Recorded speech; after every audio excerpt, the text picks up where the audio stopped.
Hello and welcome to Preludes. My name is Angel Correa. I'm the artistic director of the Philadelphia Ballet, and today we will be chatting about the ballet, The Sleeping Beauty. With me I have Nayara Lopez, Jack Thomas, Beatrice Efron, and Charles Askegaard. Thank you so much for joining us. I have a question for all of you. What is your first experience with The Sleeping Beauty, and what do you remember about that? So my first experience with The Sleeping Beauty was when I did it 5 years ago, and it was also my second full length. So I remember being extremely nervous, and it was very difficult technically, but then extremely fulfilling, especially as a dancer, because you always imagine yourself doing the role, and you never think you're going to be able to do it. And for a lot of the process, I thought, oh my God, how am I going to make it? The 2 hour, and it's just so difficult. But then I did it, and then I just felt like, wow, I'm a dancer. Yeah. Is this considered one of the hardest ballets in the repertoire, especially for the female dancer? Technically and artistically. So it was definitely fulfilling and wonderful. What about you, Jack? Yeah, my first time with Sleeping Beauty was also the second season. I did Gold and the Suitors, which is just so much fun. I love the Suitors. I love the camaraderie with my coworkers in that, and I remember distinctly Gold being terrifying because we ran out of rehearsal time in the dress rehearsal, and I didn't get to do it on stage, and so honestly, it made the experience more memorable because... But you were also learning the Prince, yeah? I was learning the Prince as well. I did learn the Prince, and I had done the Prince. I've studied it in school a lot, so I kind of had an idea of how challenging the role was, but We will talk about the rehearsal process and how much time we actually have on stage, which the orchestra also has a very short time of getting all together. What was your first experience with Sleeping Beauty? My first experience with Sleeping Beauty was the Disney movie, which was terrifying. My second experience was doing it here many years ago, and I was the assistant conductor at the time, and I had to perform it without rehearsal, which I did a lot in those days. So it was so nice then to actually get to rehearse it later on, because it's hard for the orchestra too. So it's a pattern that is happening. Yeah. Yeah. What about you, Charles? For me, I think I was 7 or 8 years old, and in Minnesota Dance Theater, where I grew up, there's the music to Red Riding Hood, but she, the director, choreographer, decided to do Tiny Tim and a Giant sort of dance, and so I was with a company man, and I was Tiny. No, it was Tom Thumb rather, Tom Thumb, and so that was kind of a cute thing. But then I never touched it again until I joined American Ballet Theater, where we did so many hundreds of Sleeping Beauty there. Yeah. Beatrice, we know that Tchaikovsky is one of the hardest scores to perform with the Nutcracker and Swan Lake. What do you feel that Sleeping Beauty is different from all the other scores? Well, I think if I'm comparing Sleeping Beauty to Swan Lake, so he wrote it 15 years later, and when you consider that Swan Lake was his very first ballet, it's sort of easy to forget that, because it's for so many people, it's the ballet. It's the ballet they think of when they start doing this, when you just say the word Swan Lake. So in Sleeping Beauty, it seems to me, which is quite close to the end of his life, he wrote it in 1890. It was first premiered in 1890, and he died in 1893. So I feel like he's painting with a much broader range of colors in Sleeping Beauty. There are many amazing orchestral effects. The Carabosse music that was here right at the beginning, which is in the overture, is very, very sort of dissonant and jarring. And then there's the beautiful Lilac Fairy music. And these two themes keep kind of weaving in and out, and yet there is also so much other music. It's sort of Tchaikovsky at his best, I really feel. It's also quite long. So by the end, we're all pretty tired down there in the pit. Right, and I mean, it's much, much longer than what most modern companies perform. We don't. I mean, it's how long is the original score? 4.5 hours. It would be at least 4.5 hours to do everything. Yeah. But which Beatrice and no I audience. and Martha, we get together We cut it. into that small room, and then we start. That's how it's chopping been things for a long time. Yeah. So it's actually difficult to get Sleeping Beauty done in under 3 hours. Very difficult. Yeah. Because that first, the first act, or it's not even an act, is the prologue. prologue. It's half an hour. Yeah. But You have to have that. people used to sit in the theater for hours and hours, and we can't do that anymore. Oh, well. Yeah. They would talk, they would eat, they would drink, they were enjoying themselves in a very different way from modern audience. Things go a lot Yeah. faster now. But Beatrice, it's so right. When you look at Swan Lake, you have that one kind of musical theme that's so famous that exists almost throughout the whole ballet. Absolutely. Whereas Sleeping Beauty, you were saying you're painting with a much broader strokes or broader.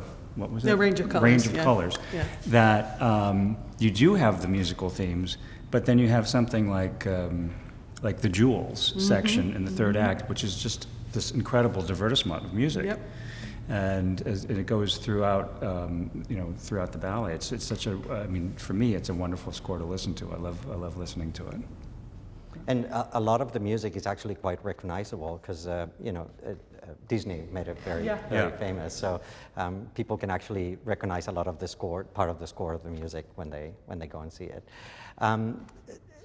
You've played the Princess Aurora. You've played other parts in the Sleeping Beauty. Which part, I mean, other than Aurora, is your favorite part, or which part would you like to have danced, and why? I have two different parts that I would like to.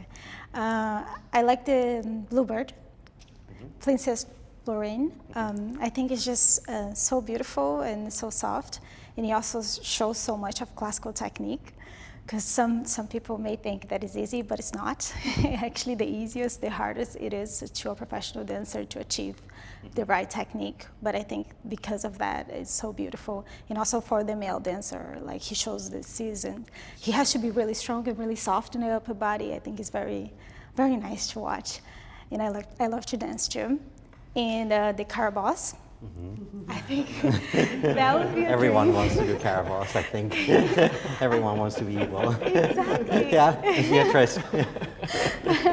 I think, yeah, it would be very fulfilling as an artist, I think, because I love to play the Aurora, but I want to see myself get messy and ugly and, touch people in a different way. I think that would be interesting. That's wonderful. Charles, you usually are in charge of, putting the ballets together and helping with the rehearsal process. You were a dancer yourself with New York City Ballet for many years, and you've danced Sleeping Beauty, but now you do a lot of the character roles. What is the process for you to be, in the front of the room and then in the room dancing these parts? Well, that's a very interesting question. For Sleeping Beauty.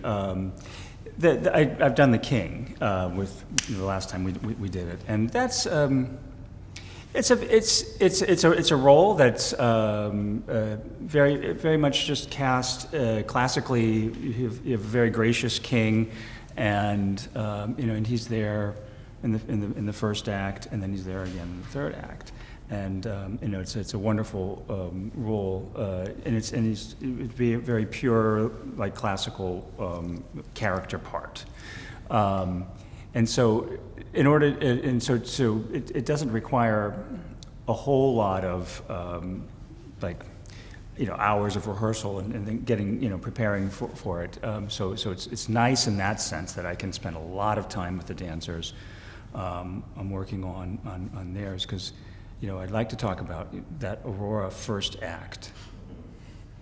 When you think about what she's got to do in that first act, I don't want you to scare you, Nayara. You know it already. Oh, I know her. But that first entrance it's all fast footwork, and you have to stay on stage and go right into an adagio, and then you have the variation, the solo, the first act solo is one of the most demanding. It's everything in the book. It's all the technique, and then you have that coda that comes on, and you have to jump and fly around the stage, and then die.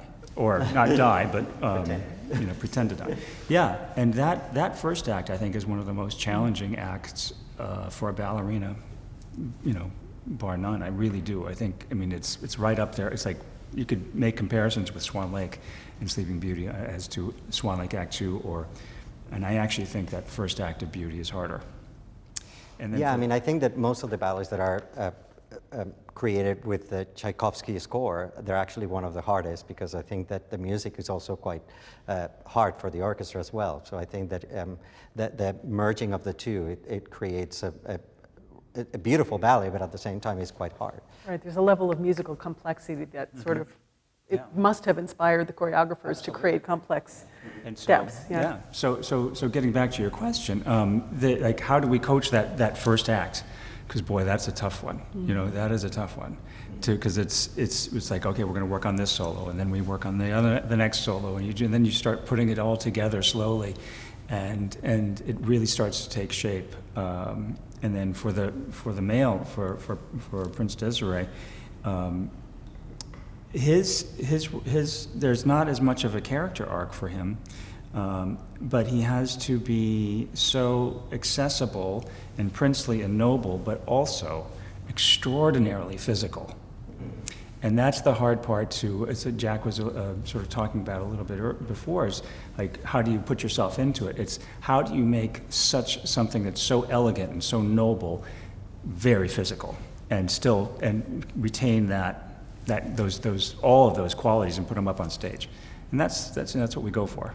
That's what we really try. Yeah, because like the Waltz of the Flowers, for example, and the first act, because there's a prologue and then the first act, it's also technically it's quite difficult, because there's a lot of shapes happening. I always like to go to the top of the theater and watch it from the top, so I can see if all the patterns and everything is going well. And it's something that is quite difficult to rehearse, because to have everyone on the right places at the right time, and they're all using garlands, and the garlands can cross, and yeah, it's always challenging. I also wanted to ask you, we know that this is a story about love, but what do you think that people, when they go out of the theater, they should have experienced? Like, what is the feeling that you think, that hope that people would get out of watching The Sleeping Beauty? That's a difficult question. Yeah, I think that we're also trying to show our emotions through what we love, but also telling a beautiful story, and with the costumes, with the whole production, with the kiss, with the fairy tale. So trying to do both a little bit, because I want to be an Aurora that is Nayara, and with Jack. So I don't want to just be a Disney princess. I want to also express how hard it was for me to not dance for 2 years in the pandemic. And I want to go back to the stage and do what I love. So I think they can expect to see the fantasy of it all, and also that we are humans and we love what we do, and we wanted to express it all. So to finish, if you were to define Sleeping Beauty with one word, what it would be? It's a hard one, eh? Joy.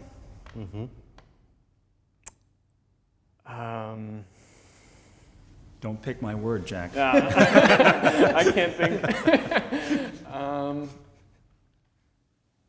I would say, this is so hard. I would have to say, I don't know why this word's coming at the top of my head, but escape. An escape. Yeah. Spectacular. Classicism. Good. I would say beauty. Thank you so much for joining us. Thank you so much for watching. I hope to see you at the Academy of Music with our production of The Sleeping Beauty.